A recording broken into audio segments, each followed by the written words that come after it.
So now let's move to the long run. So this is the long run, and we're going to start off by talking about entry and exit decisions.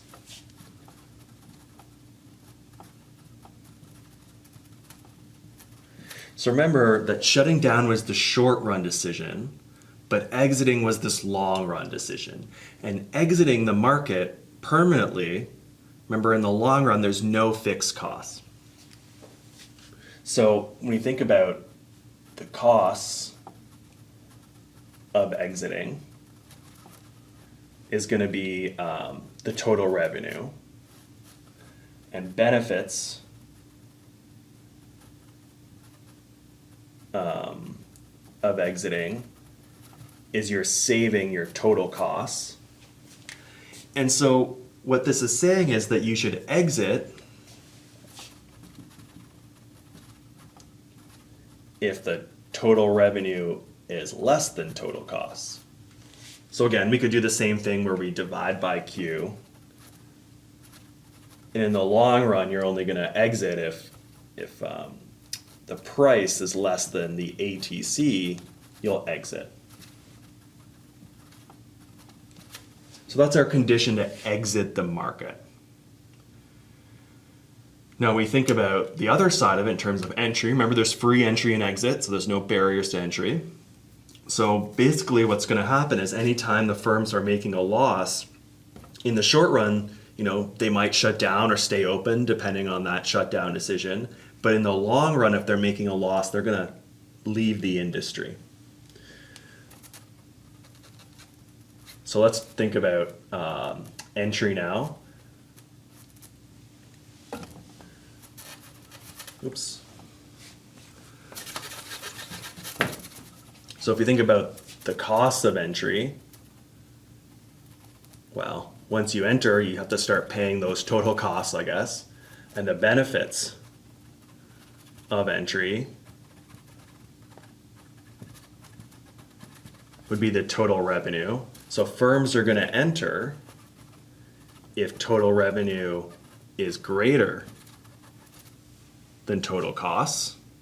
Again, we could divide each of them by Q if we wanted to.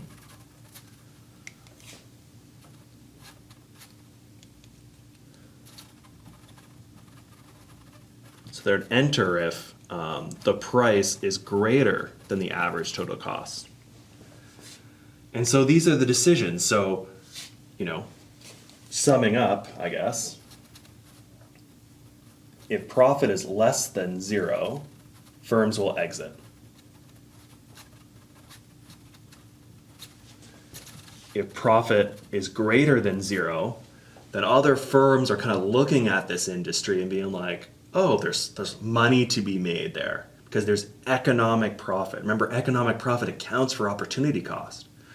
And so even accounting for my time that I'm spending in this industry against its next best alternative and the money that I'm going to invest, even in addition to that, I'm making a profit. Well, I want to be in that industry. So if they look at an industry and see that there's positive profit, firms are going to enter.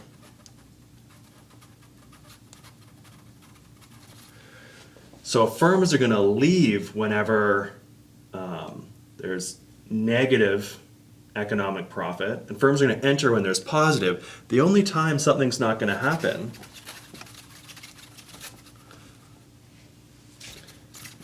is going to be when profit equals 0.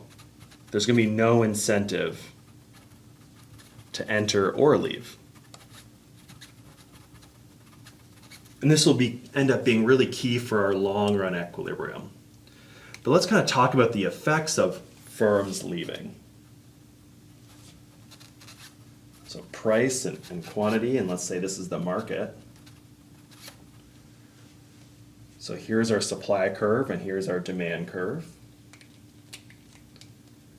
It's going to produce a Q star and a P star. And what firms leaving is going to do, firms leave. Individually they can't influence the price of a good, but together they can. If all these firms start leaving, then all of a sudden this supply curve starts to shift in. Because if you remember back to our past modules, one of the things that affects the supply curve shifters, is the number of firms. So if the number of firms goes down, we have this leftward shift of our supply curve. And we can see that that means that individual firms, in total, the market is going to reduce the total quantity. But the price that each individual firm, or the price in this particular market, is going to go up. The price each individual firm faces, I should say, or the market price in this market is going to go up. Now we can think of what's going to happen when firms enter. It's going to be the opposite, right? If firms entered, so this is firms leaving. I'm going to just quickly erase this. It will come off. So now if we think about what's happening on this side of the board, again, let's say we have a supply curve and a demand curve,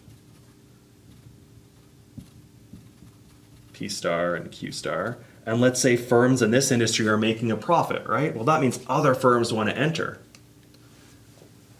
So we know that that's going to shift out the supply curve.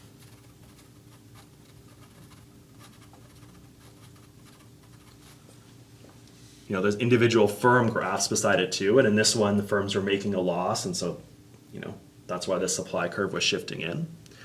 But now firms are entering, which is increasing the quantity in the market as a whole and decreasing the market price, so the individual price faced by individual firms.